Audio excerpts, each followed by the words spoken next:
Who are you? You don't know. Don't tell me Negro, that's nothing. What were you before the white man named you a Negro? And where were you? And what did you have? What was yours? What language did you speak then? What was your name? It couldn't have been Smith or Jones or Bunch or Powell. That wasn't your name. They don't have those kind of names where you and I came from. No, what was your name? And why don't you now know what your name was then? Where did it go? Where did you lose it? Who took it? And how did he take it? What tongue did you speak? How did the man take your tongue? Where is your history? How did the man wipe out your history? What did the man do to make you as dumb as you are right now? Aborigines, which means what? Black folks. You never find a white aborigine. Aborigines are called natives, or they're always dark-skinned people. You and I are aborigines, but you don't like to be called an aborigine. This momentous decree came as a great beacon light of hope to millions of Negro slaves who had been seared in the flames of withering injustice. It came as a joyous daybreak to end the long night of their captivity. But 100 years later, the Negro still is not free. 100 years later, the life of the Negro is still sadly crippled by the manacles of segregation and the chains of discrimination. 100 years later, the Negro lives on a lonely island of poverty in the midst of a vast ocean of material prosperity. 100 years later, the Negro is still languished in the corners of American society and finds himself in exile in his own land.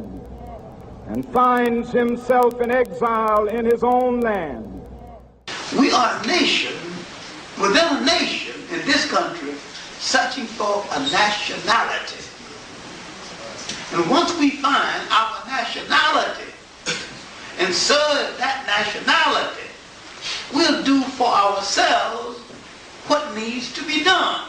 All ethnic groups in this country understand they got a nationality, because you answer to such stupid words like Negro and color and black.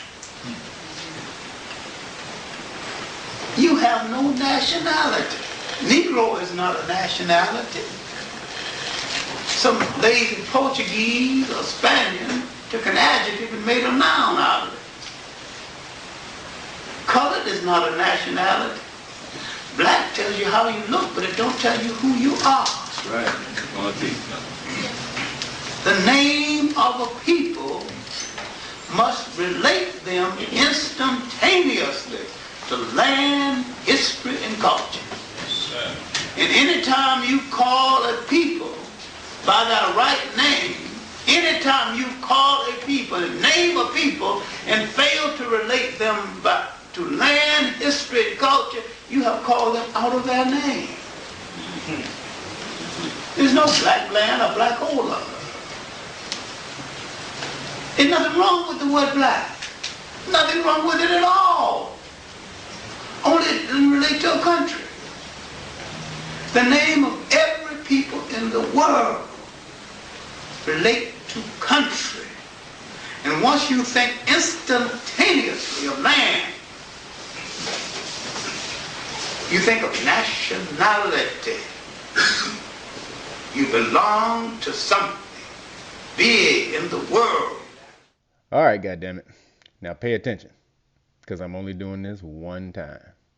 Now let's get on with the story. Who are you? Have you ever asked yourself this question? Not just on a spiritual level, but also in society. Another way of saying it would be, what is your class, rank, or status? And what does this class, rank, or status entitle me to within society? What do the words class, rank, or status even mean? We'll start with the most important word of all, status. According to Black's Law Dictionary, the word status is defined as standing, state, or condition. The legal relation of an individual to the rest of the community. The rights, duties, capacities, and incapacities which determine a person to a given class. Class. The order or rank according to which persons or things are arranged or assorted. Rank. Grade of official standing. So as you can see from these legal definitions, your status, class, or rank has to do with your standing or legal standing in society. And as everyone knows, if you're not standing, there's only 3 other positions you could possibly be in: sitting, kneeling, or lying down. The history of status, or what is also known as social hierarchy, goes all the way back to ancient Sumer, the very first civilization on Earth, today what is now called Iraq. The ancient Sumerians created a class system that continues to this very day. Their society was made up of 4 different classes. Nobles, they included the ruling family, warriors, priests, and wealthy landowner families. Commoners, which included small landowners, merchants, fishermen, and craftsmen. Clients, which included senior administrators, scribes, or writers, people who work in the religious temples, and people who were dependent on the nobility. Slaves, they included people taken in battle and people who sold themselves into slavery to pay off a debt. This passed on to the Greeks and Romans, whose class system is the closest to our own. The Roman system of stratification, or social hierarchy, went as follows.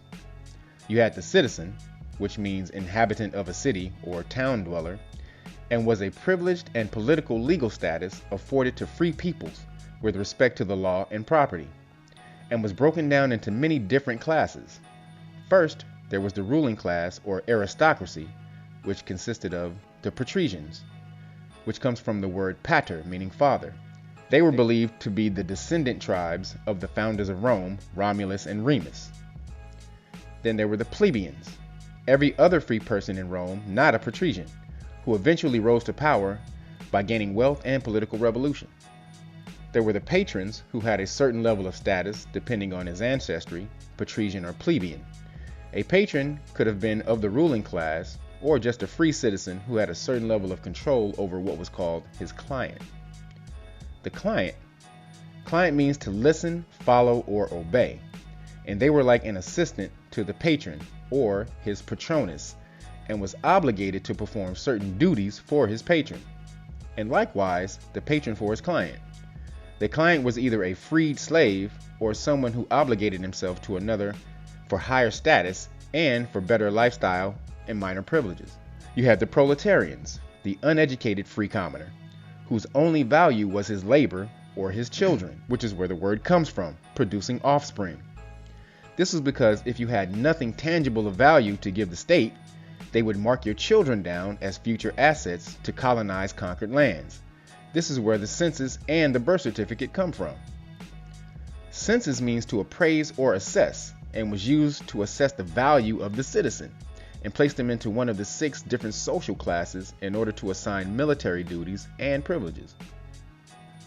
This status was based on how much money and property you owned. Anyone worth less than 11,000 bronze pieces were considered proletarian or working class and had to list their labor and children as property assets.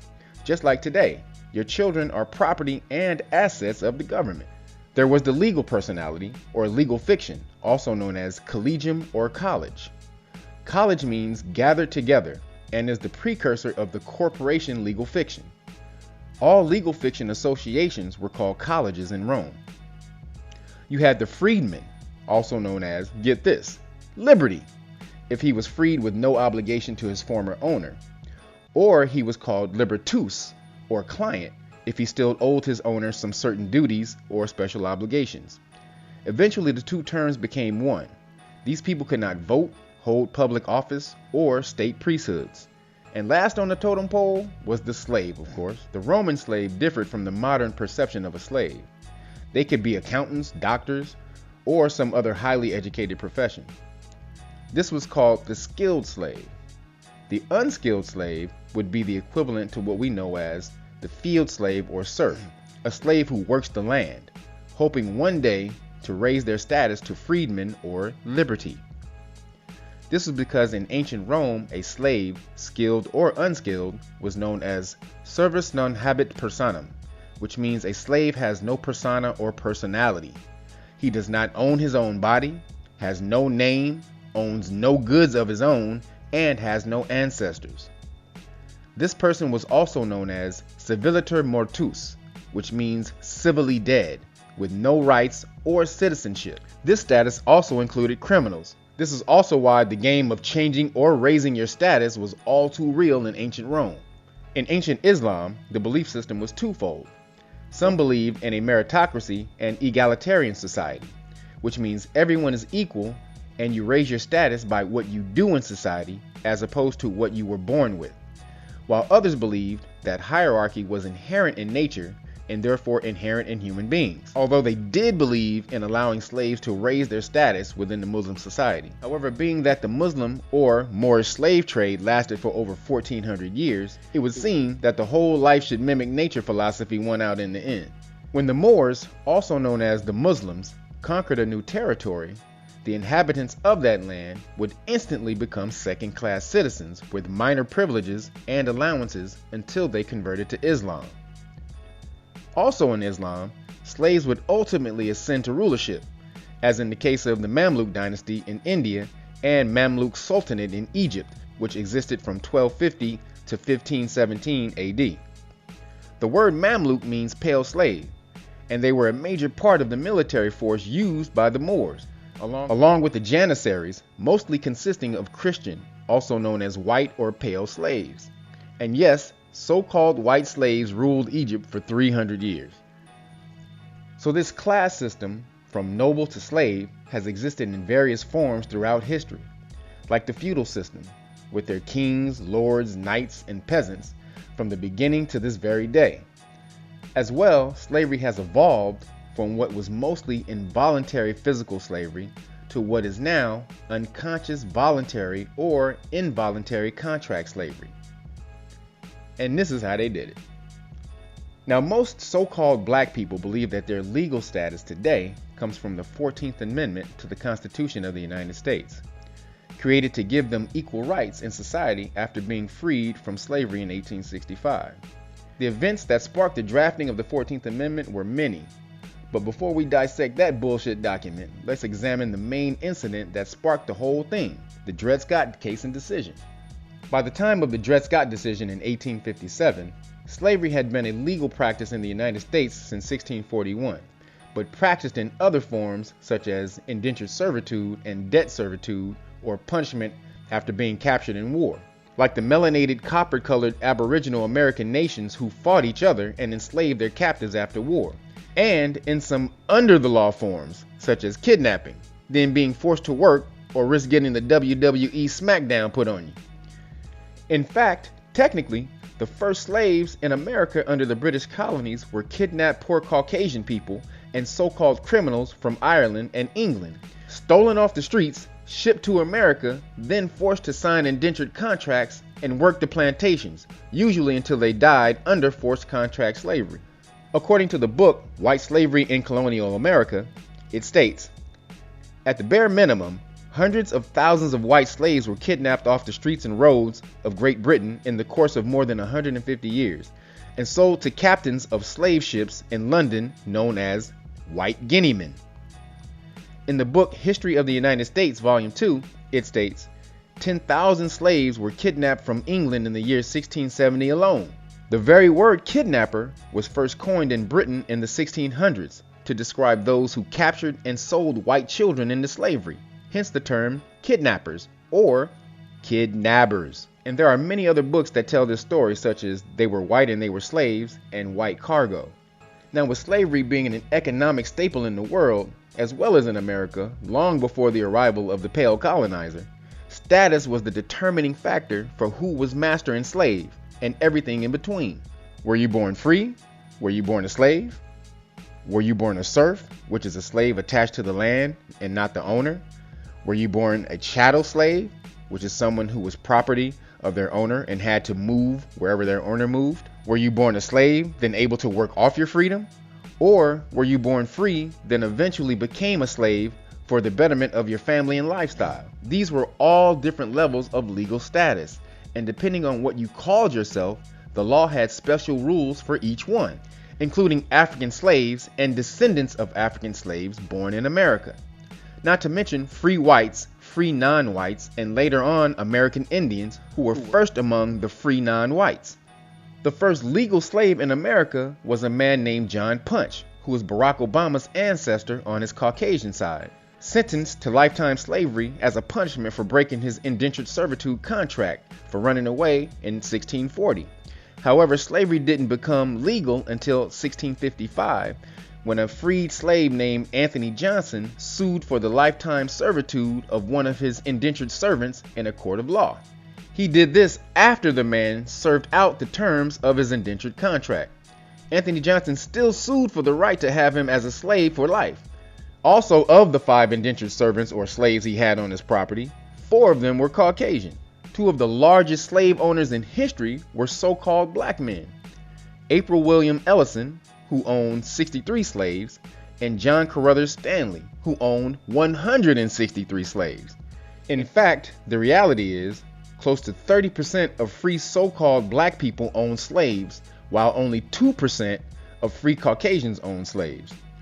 This brings us back to Dred Scott, a man born into slavery in Virginia around 1799, who sued for his freedom in 1846, won his freedom for 2 years, then had the case overturned and eventually sent to the Supreme Court.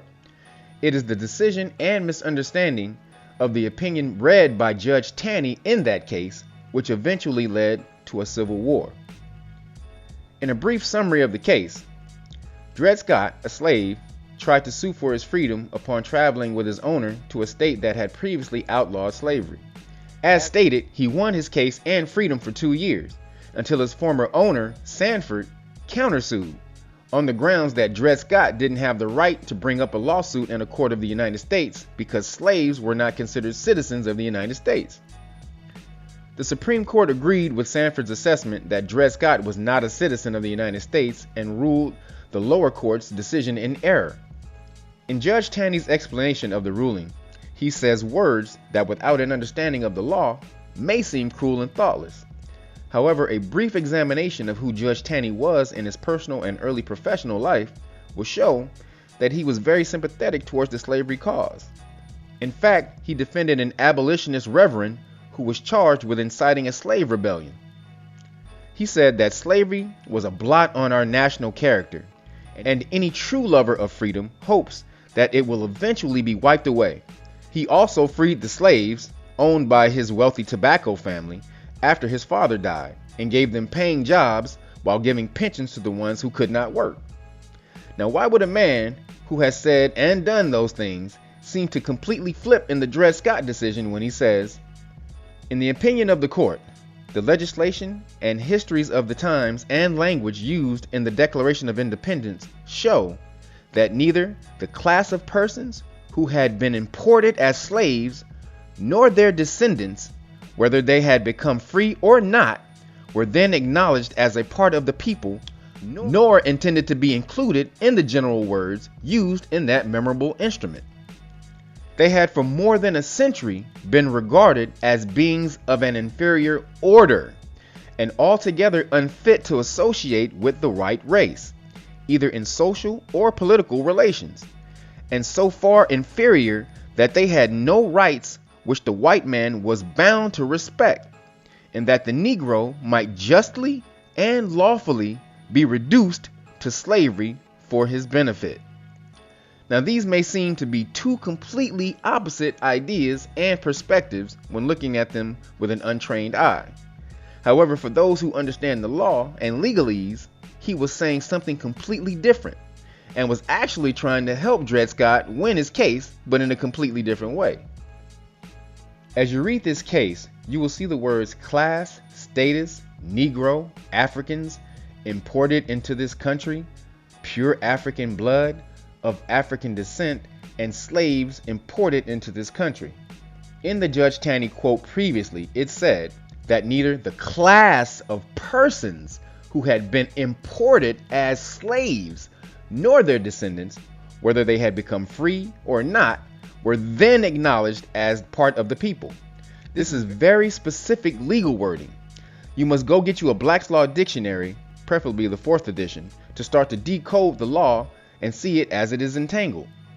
In the part of the case where Judge Taney actually tries to help him, it states, the question is simply this: can a Negro whose ancestors were imported into this country and sold as slaves become a member of the political community formed and brought into existence by the Constitution of the United States, and as such become entitled to all of the rights and privileges and immunities guaranteed by that instrument to the citizen, one of which right is the privilege of suing in a court of the United States in the cases specified in the Constitution.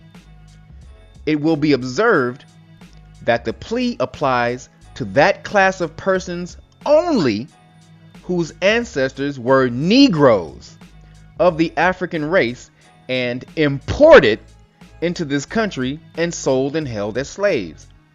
The only matter in issue before the court, therefore, is whether the descendants of such slaves, when they shall be emancipated, or who are born of parents who had become free before their birth, are citizens of a state in the sense in which the word citizen is used in the Constitution of the United States.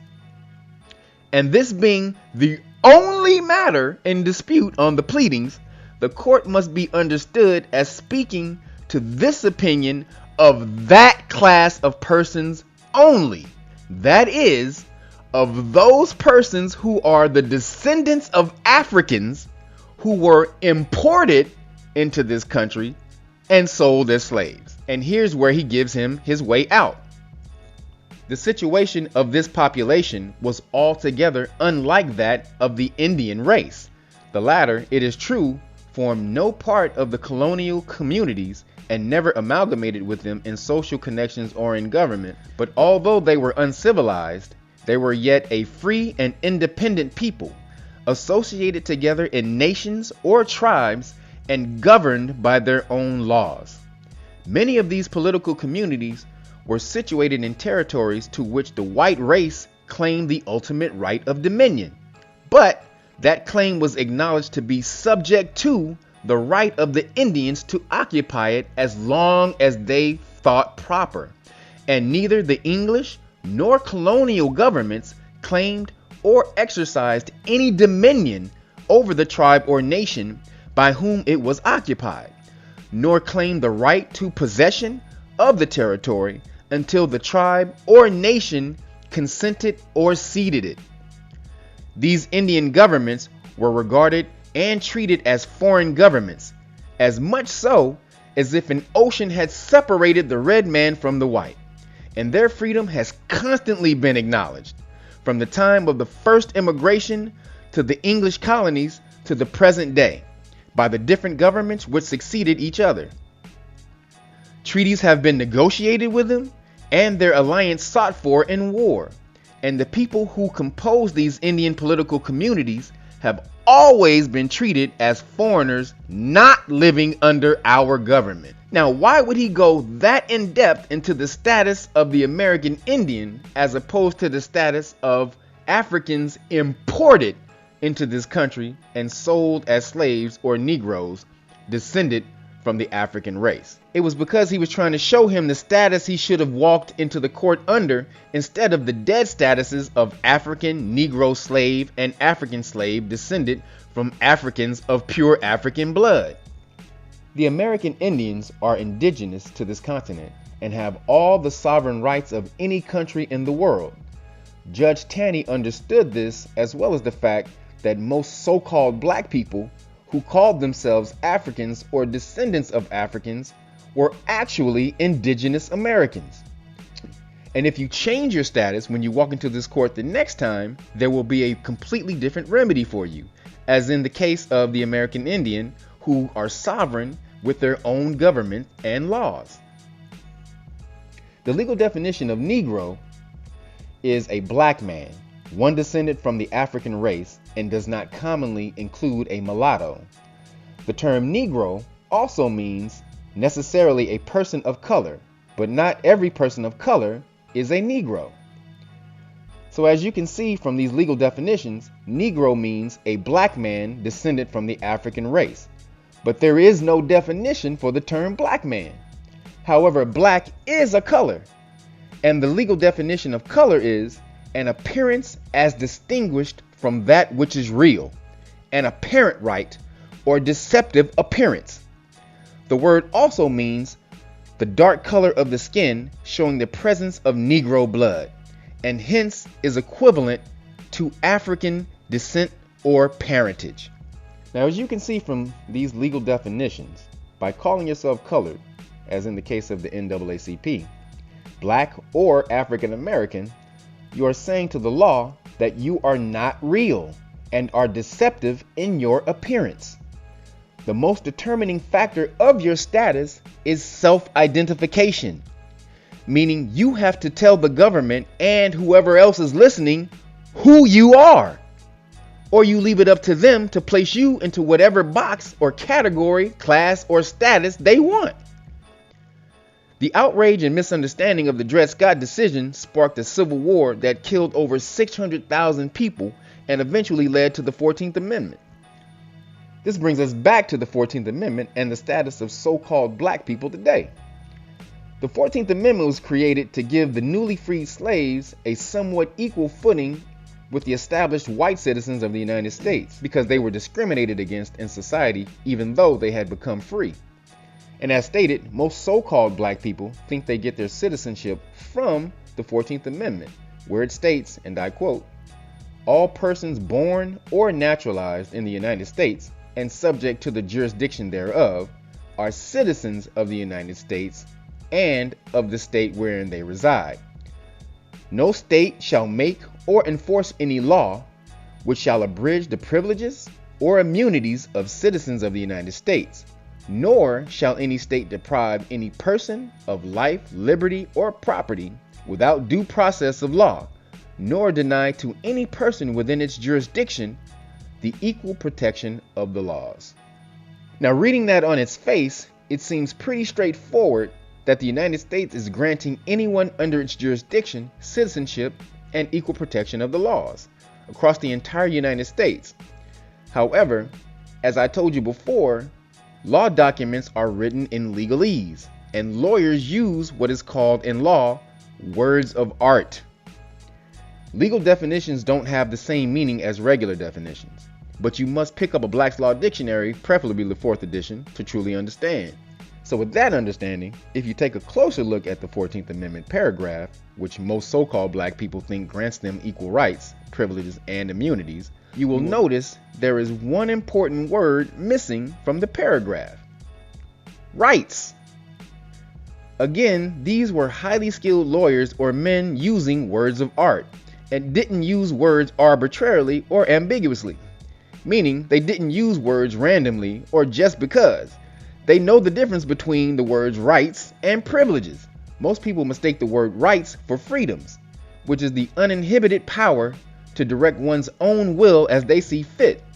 However, the word right comes from the German word recht, and it means straight line or erect or to direct. So rights are basically how your freedoms are organized so that no one person's freedoms infringes upon another's or inhibits another's. The word privilege means individual or private law, or law pertaining to one. Most people think the word is equivalent to rights, and as you can see from these definitions, it is not. The 14th Amendment does not grant anyone rights, only privileges and immunities for becoming a subject citizen of the corporation known as the United States of America, Inc. It's in the writing of the first paragraph, subject to the jurisdiction thereof. The legal definition of the term subject to is liable, subordinate, subservient, inferior, obedient to, and answerable for. unlike the first part of the Constitution where the government is supposed to be subject to the will of the people. The 14th Amendment was not created to give equal rights to the freed slaves. It was created to make the freed slaves property and assets of the corporation known as the United States of America, Inc. This would put the United States Corporation on equal footing and ground with the states that created it, giving it its own citizens to govern or rule over. They wanted this so badly that they illegally pushed the amendment through the House and Senate by forcing 10 of the southern states to ratify it through military occupation, needing a 2/3 majority vote. At the same time, some of the states who disagreed with the military occupation of the southern states withdrew their ratifications of the amendment. However, they were counted anyway without their consent, thereby passing the 14th Amendment under threat, duress, coercion, and fraud, which makes any legal document or contract entered into not legally binding.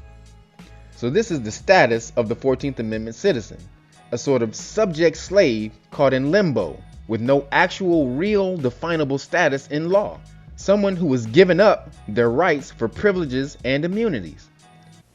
The only way the federal government can have any jurisdiction beyond these constitutional clauses is by written permission or contract. Which leads us to another piece of the puzzle, the 14th Amendment to the Constitution, ratified in 1868 following the Civil War.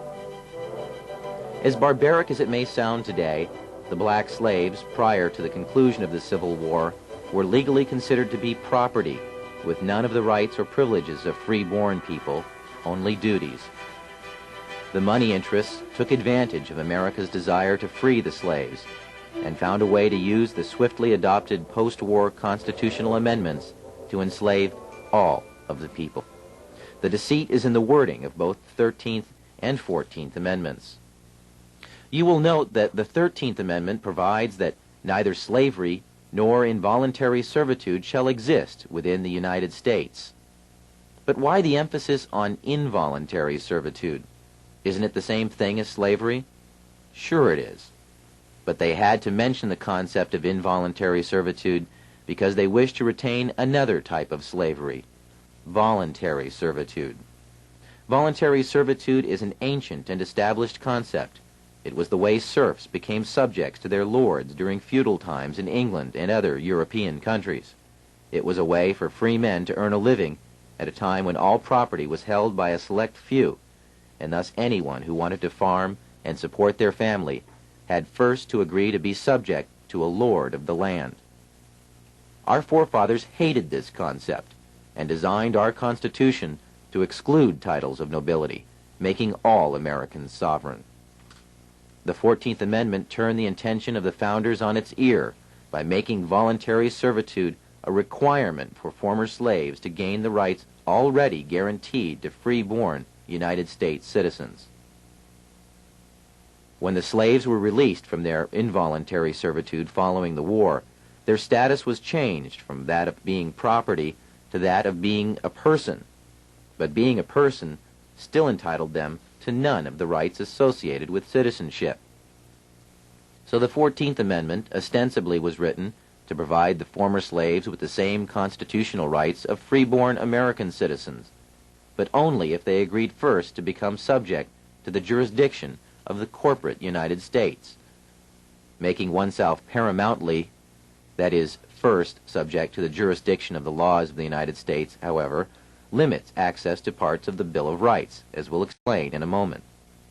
But first remember, anyone who voluntarily subjects himself to the laws or jurisdiction of another is, in every way, obligated to abide by the terms of any contracts or laws established by whomever establishes the rules of the contract. In simple terms, this meant that the former slaves became subjects first to the United States, and secondly to the state in which they lived. They had no sovereignty whatsoever. This status had never existed in the United States prior to that time. The 14th Amendment created a new class of citizenship in the United States, a second-class citizenship. Up until 1868, every American was a paramount citizen of their state, and by virtue of that, also a citizen of the United States. with full individual sovereignty as guaranteed by Amendments 9 and 10 in the Bill of Rights. But so-called naturalized citizens, or 14th Amendment citizens, are paramountly subject to all laws of the United States and, having no status as freeborn citizens, have no access at all to the unenumerated rights retained for the people by Articles 9 and 10 of the Bill of Rights. That's because, in order to get any rights at all, they had to subject themselves to the jurisdiction of the corporate United States, which left them no unenumerated rights. The only rights they had were those specifically written into the Constitution. Black is not a nationality. African American is not a nationality. Definitely not one recognizable by the law, which is what you will need when challenging the U.S. corporate government for your rightful inheritance, not reparations. The modern idea of reparations for so-called blacks in America comes from Special Field Order 15 of General Sherman at the end of the Civil War, promising 40 acres and a mule to the freed slaves of the South. They would be able to work the land until they were able to buy it outright. This became an actual reality up until the assassination of President Lincoln, when his successor, President Andrew Johnson, reversed the order of William Sherman and gave all the land back to its previous Caucasian owners, which gave only two options to the freedmen who occupied the land: either leave or stay and work the land for a share of the profits, hence sharecroppers. It is this military order given under martial law that most African Americans hang their hat on in their argument for reparations. What most people don't know is that orders given under military rule are only temporary until a new viable government is established. So this was not a law, only a gesture made by the ruling military elite at the time. And being that you signed over your rights to the United States corporate government in return for protection and privileges, you waived your right to any compensation under that status.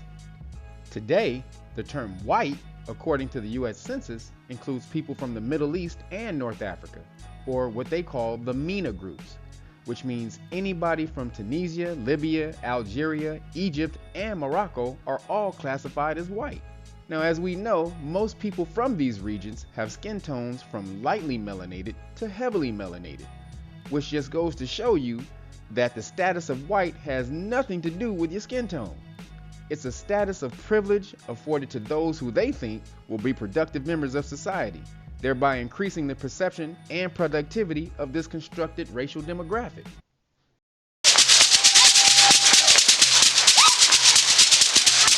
I am a black Egyptian. My father is much darker than I am. My mother is lighter than I am. In Egypt, people are identified by the religion first, not the race. So in Egypt, if you are Christian, you are a minority person. But if you're black, you're not a minority person. You are a part of the mainstream society. And I came from this background. And in Egypt, you identify as Arab and as Muslim. And in this country, when I first came, I identified myself as Arab American and Muslim first. And gradually, I became to identify myself as black. I came to the U.S. in 1978. And I became a U.S. citizen in 1985. When I became a U.S. resident, I was told by the Immigration and Naturalization that I am white. And I told them that I'm black, and they said, no, in this country, you are white. All Arabs in this country, all Arab immigrants are white. I didn't pay much attention in the beginning to this, because in the Arab world, we identify with our ethnicity first as Arabs, and then with the race second as black or white or whatever. But in this country, you identify with your racial group first and then with your ethnicity second. Gradually, I became black first and Arab second. And I rejected my white classification publicly for the first time in 1987, in February, as a panelist in a function sponsored by the Association of the Study of Black Life and History in Detroit. I said that I belong to two minority groups. I am Arab American and Black American, and I'm racially black and ethnically Egyptian. I was harassed by my employer right after that. I work for a white school district. The superintendent is white. All the associate superintendents are white, even though that we provide services to 30% black population. But the organization is white and the approach is very white. The attitude towards me changed completely after I went out publicly and rejected my white classification. One coworker came to me and told me, a white coworker came to me and told me right after the function that he met with the superintendent, and if I don't keep my mouth shut, my educational career is over. He said, you have nothing to do with these people, you have a history and a culture. These people came from the jungle, you have nothing to do with them. These people lie and steal. When I see one of them in my neighborhood, I call the police. And I was told by the director of general education, who is retired now, in '88, I was told by him that I get people angry when I say that I'm black Egyptian. If I just say that I'm Egyptian, I would get along. I have to add that I was denied promotion twice because I chose black classification. This is part of my 2 lawsuits against my employer, which are currently pending. 2 lawsuits. So then, what status should you be going under? For 80% of you so-called blacks in North America, and all of the Americas for that matter, that answer would be American Indian or Aboriginal American. The legal definition of Indian is the Aboriginal inhabitants of North America. And Aboriginal means father original. The original definition for American in the 1800s was the copper-colored people of the Americas. And the truth is, most of you were already here when the colonizer landed on this continent. Actual records show that only 3 to 4%, or only 350,000 to 500,000 African slaves entered North America, with 2/3 of those being men and children. But at the end of slavery in the late 1800s, records also show there were close to 4 million slaves in North America. So where then did all the other slaves come from? You were already here. When the U.S. Census began in 1790, you were listed as free non-whites. Unfortunately, over the years, through decades of census taking, you were purposefully reclassified as blacks, Negroes, and mulattoes in order to strip you from your birthright to the land. A good movie that shows this is The Gangs of New York with Leonardo DiCaprio. In the Dred Scott case, which has never been overturned by the Supreme Court, Judge Taney stated and asserted all of the freedoms, rights, and characteristics due to sovereign Indian nations with respect to this continent and the U.S. government. And being that this case has never been overturned, it is still what is called positive law and able to be used as a remedy in court. As well, the 14th Amendment, which gives so-called black people their beloved U.S. citizenship, was never actually legally ratified. The unlawfully and illegally ratified 14th Amendment was spoken of in the Utah Supreme Court case of Kip Phillips versus the state of Utah, where in the dissenting opinion, Judge Ellett states, and I quote, "The 14th Amendment is a part of the Constitution of the United States.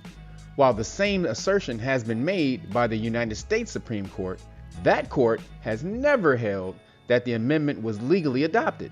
I cannot believe that any court in full possession of its faculties could hold that that amendment was properly approved and adopted." As well, the U.S. government has already admitted their responsibility as trustees of the original Indian nations, and to assist them in any way possible when they ask in their proper status. This was done when America adopted the United Nations Declarations on the Rights of Indigenous Peoples, as well as House Congressional Resolution 331, which states, and I quote, "In the Senate of the United States, concurrent resolution to acknowledge the contribution of the Iroquois Confederacy of Nations to the development of the United States Constitution, and to reaffirm the continuing government-to-government relationship between Indian tribes and the United States established in the Constitution. Whereas the original framers of the Constitution, including most notably George Washington and Benjamin Franklin, are known to have greatly admired the concepts of the 6 nations of the Iroquois Confederacy. Whereas the confederation of the original 13 colonies into one republic was influenced by the political system developed by the Iroquois Confederacy, as were many of the democratic principles which were incorporated into the Constitution itself. And whereas since the formation of the United States, the Congress has recognized the sovereign status of Indian tribes and has, through the exercise of powers reserved to the federal government, in the Commerce Clause of the Constitution dealt with Indian tribes on a government-to-government basis and has, through the Treaty Clause of the Constitution, entered into 370 treaties with the Indian tribal nations. Whereas, from the first treaty entered into with an Indian nation, the treaty with the Delaware Indians of September 17, 1778, the Congress has assumed a trust responsibility and obligation to Indian tribes and their members. Whereas this trust responsibility calls for Congress to exercise the utmost good faith in dealings with Indians, as provided for in the Northwest Ordinance of 1787, 1 Statute number 50. Whereas the judicial system of the United States has consistently recognized and reaffirmed this special relationship, now therefore it be resolved by the House of Representatives, the Senate concurring, that 1. The Congress, on the occasion of the 200th anniversary of the signing of the United States Constitution, acknowledges the contribution made by the Iroquois Confederacy and other Indian nations to the formation and development of the United States.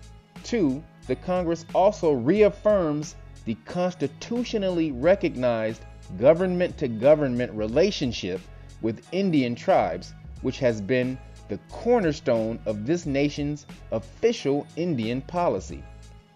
3. The Congress specifically acknowledges and reaffirms the trust responsibility and obligation of the United States government to Indian tribes, including Alaska Natives, for their preservation, protection, and enhancement, including the provision of health, education, social, and economic assistance programs as necessary, and including the duty to assist tribes in their performance of government responsibility to provide for the social and economic well-being of their members, and to preserve tribal cultural identity and heritage. And 4, the Congress also acknowledges the need to exercise the utmost good faith in upholding its treaties with the various tribes, as the tribes understood them to be.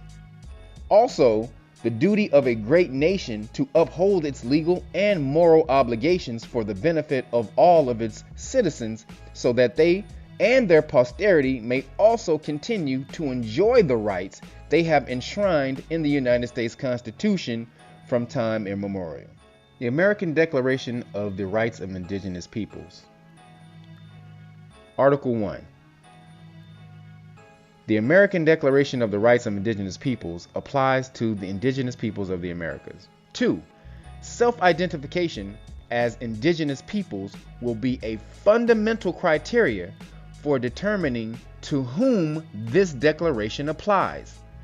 The states will respect the right to such self-identification as indigenous individually or collectively, in keeping with the practices and institutions of each indigenous peoples. Article 2. The states recognize and respect the multicultural and multilingual character of the indigenous peoples, who are an integral part of their societies. Article 3. Indigenous peoples have the right to self-determination. By virtue of that right, they freely determine their political status and freely pursue their economic and social and cultural development. Article 5. Indigenous peoples and persons have the right to the full enjoyment of all human rights and fundamental freedoms, as recognized in the Charter of the United Nations, the Charter of Organizations of the American States, and international human rights law. Article 6. Indigenous peoples have collective rights that are indispensable for their existence, well-being, and integral development as peoples. In this regard, the states recognize and respect the right of the indigenous peoples to their collective action, to their juridical, social, political, and economic systems or institutions, to their own cultures, to profess and practice their spiritual beliefs, to use their own tongues and languages, and to their lands, territories, and resources. States shall promote, with the full and effective participation of the indigenous peoples, the harmonious coexistence of rights and systems of the different population groups and cultures. Now, as you can see from these official congressional documents, that the U.S. government admits its responsibility as trustees of the land and not owners, to aid and assist the Aboriginal Indian nations in their self-determination, which means you doing what the hell you want to do for yourself and your people. Also, the other major thing that stands out is self-identification, individually and as a people. This means you have to tell me who you are. I can't tell you. If you leave it up to me, I'm going to place you wherever I want you to go. And that's in the black box, the African American box, the Negro box, the minority box, the Native American box, Jack in the box, the human beat box, or whatever other box that keeps you out of my way and out of sight. So all of you so-called black people need to stop looking for bullshit reparations and start to repair your nations. Also, as you can see, mostly everything that you do or receive in this society is based on your status. Your status tells the government how to deal with you. This is something that has gone on since the beginning of civilization and will continue till its end. There have always been hierarchies in nature. Therefore, there has and always will be hierarchies in human nature, natural followers and natural leaders, and everyone else in between. Which one are you? And what is your status?